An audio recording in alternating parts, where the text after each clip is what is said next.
শুভ সকাল বন্ধুরা, নতুন আরও একটা ব্লগ শুরু করলাম। আর এখন বাজে 6:45। তো এখন আমি দেখতে পাচ্ছ যাচ্ছি গাড়িতে করে, 4 হুইলার। তো এটা হচ্ছে গিয়ে নবদ্বীপ শ্রী চৈতন্য ব্রিজ, যাচ্ছি বর্ধমানে।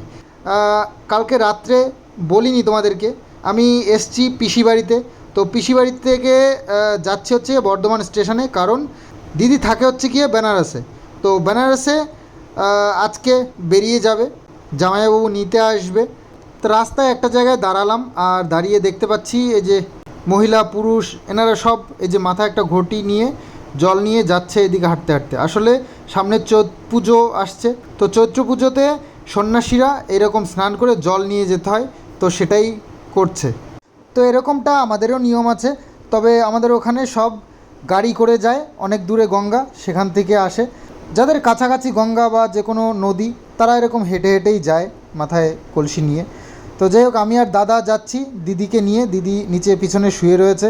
আসলে ভোর ভোর বেরিয়েছি, তো প্রায় 4:45 নাগাদ বেরিয়ে পড়েছি। তো কালকে রাত্রে অনেক রাত হয়ে গেছিলো, ঘুমাতে ঘুমাতে সবারই একটু একটু ঘুম পেয়েছে। তা যাই হোক, আমরা চলে এসেছি বর্ধমানে। এটা বর্ধমান ব্রিজ পার হচ্ছি, তো এখান থেকে নেমেই স্টেশন। তো এসে গেছি বর্ধমানেই দিদিকে ছাড়বার জন্য আসা হয়েছে। তো এখান থেকে দিদি চলে যাবে বানারস, আর আমরা চলে যাব বাড়ি। সকাল সকাল বেরিয়ে এখানে আস্তে আস্তে ওই 3.5 ঘন্টা লেগে গেল। মানে 4 ঘন্টা হাতে নিয়ে এসেছিলাম, 9টার পরে ট্রেন। তো 7:44 ঢুকে পড়েছি। তো অনেক অ্যাডভান্স এসে গেছি, আর অসুবিধা নেই, ট্রেনের টাইম তো, এগুলো একটু অ্যাডভান্স আসাই ভালো। তো এই হচ্ছে দিদি, এই যে জামাইবাবু। তো জামাইবাবু এবার এখান থেকে দিদিকে নিয়ে চলে যাবে বেনারস। আর এই হচ্ছে দিদির লাগেজগুলো সব। দিদি জামাইবাবু এখন বেরিয়ে যাবে, 9:44 হচ্ছে ট্রেন। দিদি বাই বাই। জামাইবাবু আসো আসো তাহলে এবার। আইয়ে কোনো একটা ফোন টোন করলে কোথায় আসার চেষ্টা করে।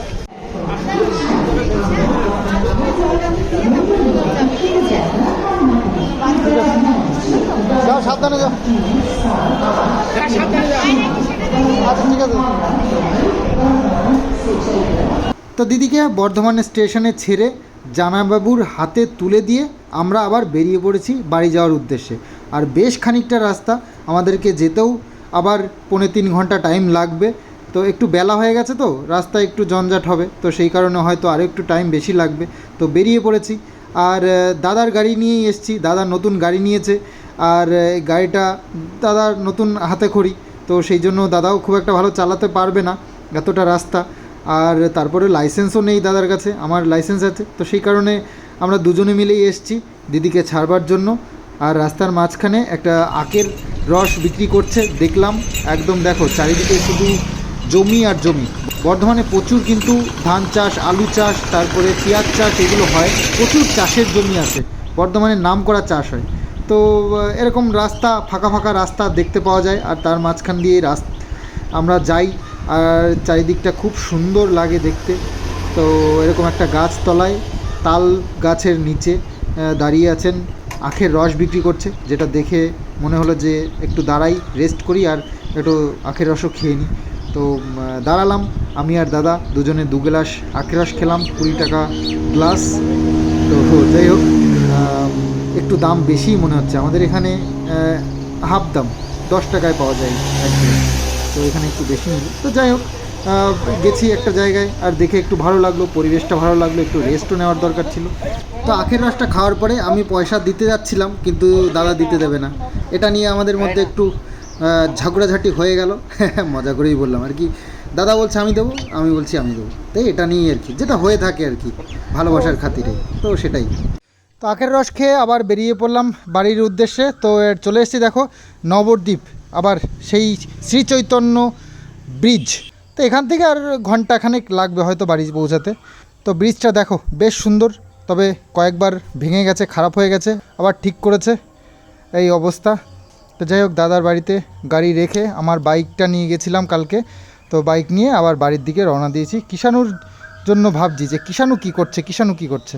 তো ওকে নিয়ে আমার বড় টেনশন, বাড়ি না থাকলে ও আমাকে খুঁজে খুঁজে বেড়ায়। কিষাণু কোথায় গেল? তোমার শরীর বাবু বাজার না করতে করতে গাছে লাউ সব ভুলে গেছে। লাউ ছিল ওরকম ডকার লাউ এনেছে পুরা, আবার একটা একটা করে বীজ ফেলছে, মায়া মাথা ছিল সেই দিয়ে কাঁদছি। সবার শরীর ভালো আছে তো? বাটা বাটা মাছ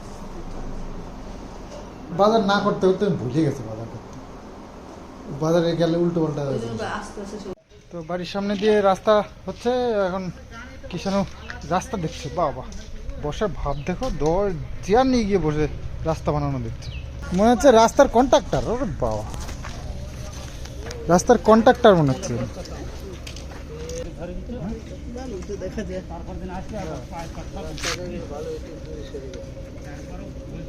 কেন সোজা করছে, সোজা করছে, সোজা করছে আমাকে ওই দিক দেখাইছিল না কেন।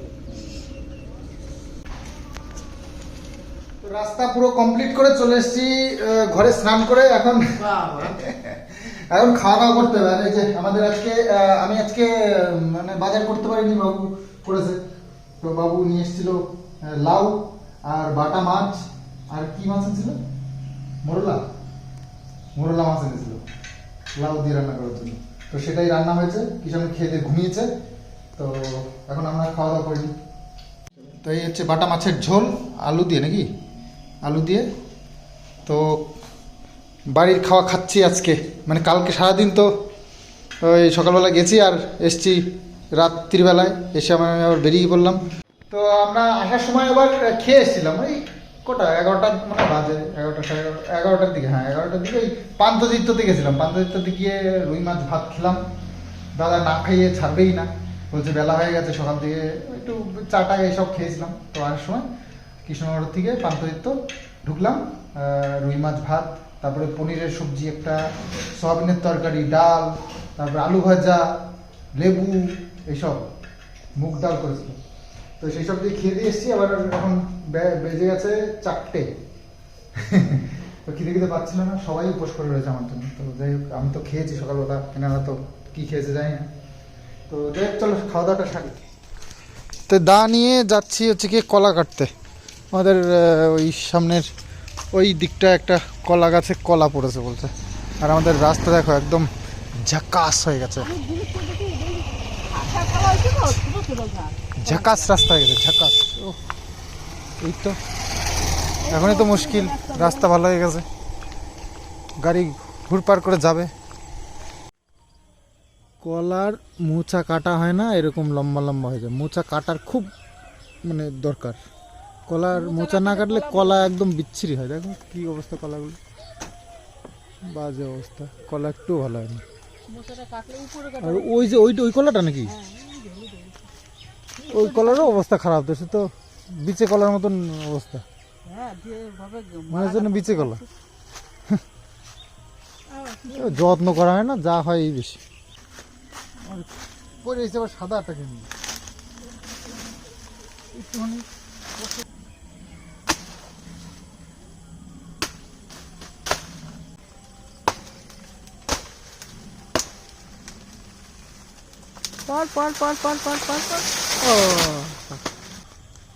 কিসে খাইল রে?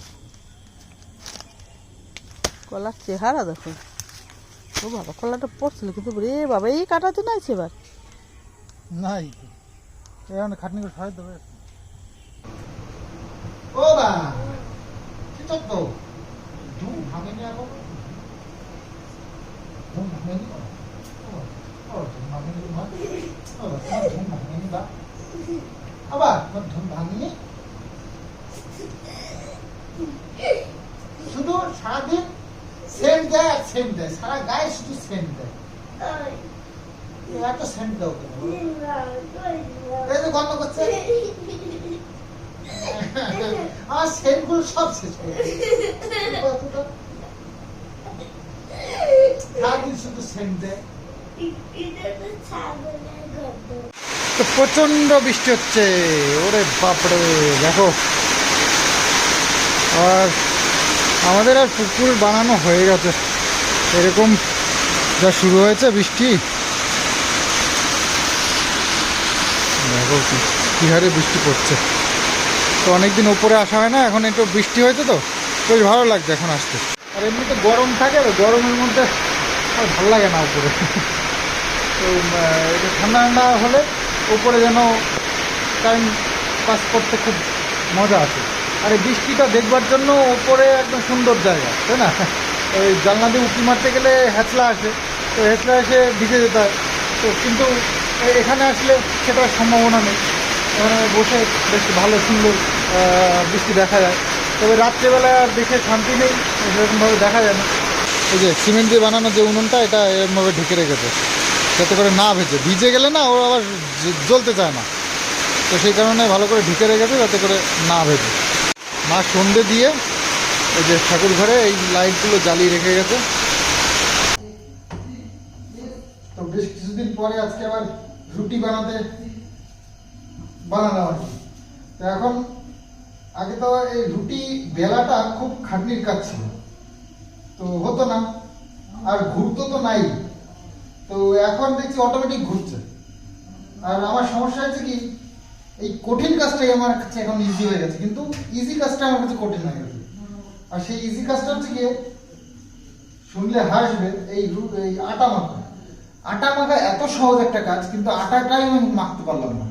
মানে এত চেষ্টা করি যে এরকম মা এই যে আজকে মেখেছে, দেখো কি সুন্দর নরম, আরামসে বেলা যাচ্ছে। আর আমি মাখলে এত টাইট হয়ে যায়, মানে গায়ে জোরে জোরে চেপে যে বেলি, তাও যেন বেলা হয় না। তো কয়েকটা মালের অর্ডার আছে আজকে সানডের দিনকে না, আমি ছেলেগুলো আসে ঠিকই, কিন্তু মাল মানে যায় না। তো সেই কারণে সানডেতে প্যাকেজিং করিও না, আর বিল সব কিছু বের করিও না। শনিবার রবিবার দুদিনের যে অর্ডার থাকে সেগুলো একবারে সোমবার দিনকে যায়। তো সেই কারণে আমি কিছু অর্ডার রয়েছে, সেগুলো আমি গুছিয়ে নেব, প্যাকিং করে নেব। সোমবার দিন মানে কালকে সব একসাথে পাঠাবো। তো রাত্রিবেলায় প্যাকিং করে রাখি, সুবিধা হয়। তো আমার চার্জারের কেবিল দাদার গাড়িতে আমি রেখে দিয়ে চলে এসেছি। তা বাড়িতে আবার যাব, তো দুটো কেবিল কিনলাম। তো কেবিলের এই গোড়ার থেকে না ফেটে যায়, তো সেই কারণে গোড়ায় ব্ল্যাক টেপ লাগিয়ে নিলাম, যাতে করে গোড়ার থেকে ফাটতে না পারে। তো ভালো ভালো কেবিলগুলো এই গোড়ার থেকে ফেটে নষ্ট হয়ে যায়, তো এই সাইডটা লাগাতে হবে, এইখানটায়। কী হবে? ওষুধ, হ্যাঁ ওষুধগুলো ঠিকঠাক খাও। তোমার কিষাণুর চার 5খানা ওষুধ, ওই যে একটা 5টা ওষুধ, সকালের, বিকেলের, এখন কোনটা কোনটা আর দুপুরের, রাতের। বিকাল, এটা লেখা বিকেল খাওয়া হয়ে গেছে না? হ্যাঁ, আর দুপুর আর রাত যেটা আছে সেটা। এইটা রাতে।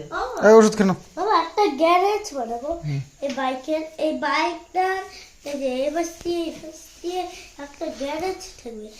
আচ্ছা, আজকে কিন্তু শর্টস করা হয়নি, ঠিক আছে?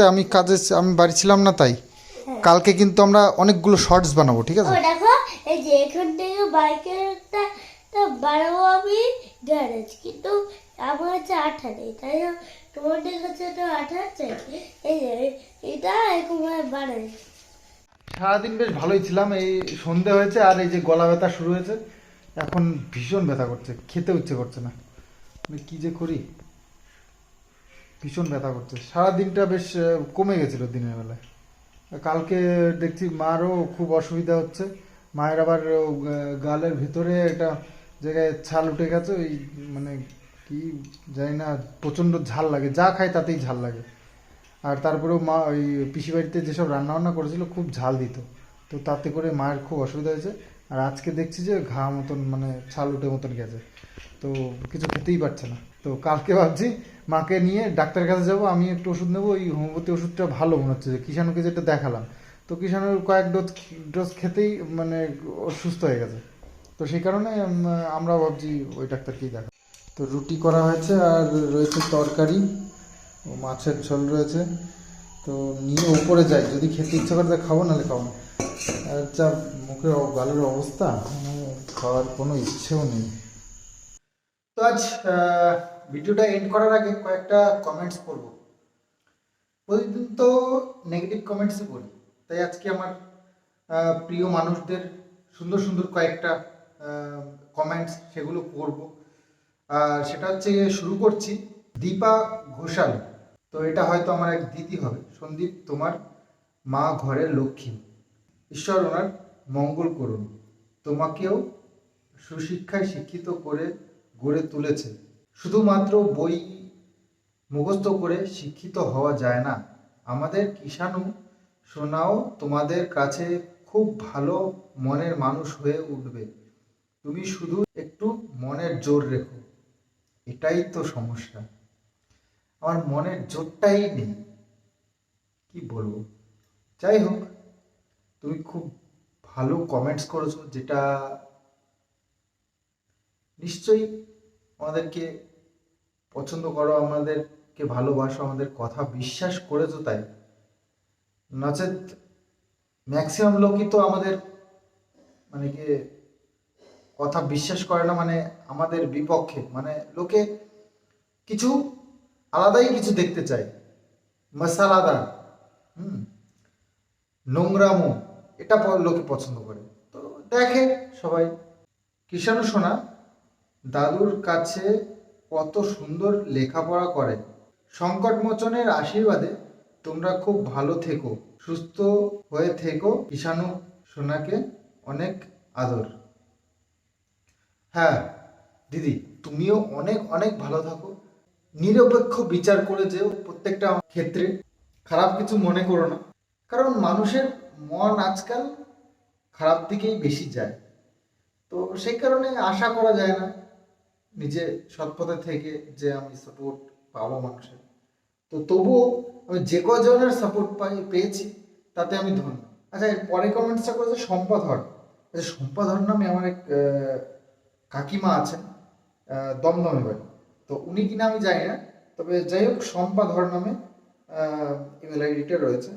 তো উনি লিখেছেন, পুজোর দুটো ভিডিও দেখলাম, গ্রামের বাড়ির অন্নপূর্ণা পুজো আমিও উপভোগ করলাম, কিন্তু মাসিমা একটা লাল পেরে শাড়ি পরলো না কেন? আমার বাড়ি থেকে ডিস্টেন্স 10 কিলোমিটারের ডিস্টেন্স। তো সেখানে মা গেছে নর্মালি শাড়িটা পরে, সাদা আর লাল পেরে শাড়ি পরে ওরা হচ্ছে গিয়ে এই অনুষ্ঠানটা করছে। মায়ের হাত ভাঙা, মা বারবার করে এই শাড়ি চেঞ্জ করা, মা খুব কষ্ট করে শাড়ি পরে, তো তারপরে আবার চেঞ্জ করা ভাবতে পারা যায় না। তো যাই হোক, মা যেভাবে গেছে সেটাই ভালো, মানে সেটাই মানিয়ে নাও, কারণ মায়ের সেই অবস্থা নেই যে হুট করে শাড়িটা চেঞ্জ করে নেবে, আর তারপরেও এত দূরে। তারপরে একটা কমেন্টস পড়ছি, সেটা হচ্ছে নিপু দাস। আমরা এই যে গঙ্গা স্নানের ভিডিওটা দিয়েছিলাম সেই ভিডিওটার কমেন্টস একটা। আসলে কয়েকদিন আমরা এমন ঘুরছি, তো সেই কারণে আর এইসব কিছু মানে ফলো করা হয়নি। আমি ব্লগটা জাস্ট তোমাদের জন্য পাবলিশ করেছি। রাম পুজো, গঙ্গা স্নান করা, হনুমানজিকে বিস্কুট খাওয়ানো, খুব ভালো লাগলো দাদা। থ্যাংক ইউ বোনো। অনেক ভালোবাসা সোনা বাবাকে। পুরনো স্মৃতি মাঝে মাঝে মনে পড়ে যায়, এটাই জীবন। তোমাকে দেখে পুরনো স্মৃতি মনে পড়ে গেল দাদা, ভালো থেকো। থ্যাংক ইউ বোন। আর হ্যাঁ, পুরনো স্মৃতি মনে পড়ে যায়, এটাই স্বাভাবিক, কারণ কিছু কিছু ক্ষেত্রে না, বিশেষ করে কষ্টের দিনগুলো খুব মনে পড়ে। তো যাই হোক, এটাই জীবন। অবশ্যই ঠিকই বলেছ, এটাই জীবন। তো যতদিন বেঁচে আছি ততদিন আমাদেরকে লড়াই করে বাঁচতে হবে, এই হচ্ছে আসল কথা। তাতে ভালো দিন খারাপ দিন দুটোই আসবে। লিখেছে কারবাতে চিনি দেবে না, মানে ওই যে আমরা যে ঠান্ডা লেগেছিল না, ওই জন্য যে বানিয়েছিল মা একটা চা টাইপের, লিকার চা টাইপের, ওটার কথা বলছে, ওর মধ্যে চিনি দিতে বারণ করছে, মধু দিতে দিলেও ভালো। নিপা ঘোষাল উনি আবার লিখেছে, খুব তাড়াতাড়ি সুস্থ হয়ে ওঠো সবাই, অনেক ভালোবাসা সোনা বাবাকে। পুরনো স্মৃতি মাঝে মাঝে মনে পড়ে, এটাই জীবন দাদা, ভালো থেকো। থ্যাংক ইউ বোন। অবশ্যই আমি চেষ্টা করবো আমি ভালো থাকার, তুমিও অনেক অনেক ভালো থেকো, এটাই আশা করবো, ভগবানের কাছে সবসময় প্রার্থনা করি। আমাকে যারা ভালোবাসে, যারা না বাসে, সবাই যেন খুব খুশি থাকে। তো চলো, ভিডিওটা আজকে এখানেই এন্ড করছি, আগামী দিনে আসছি আবার বাগান।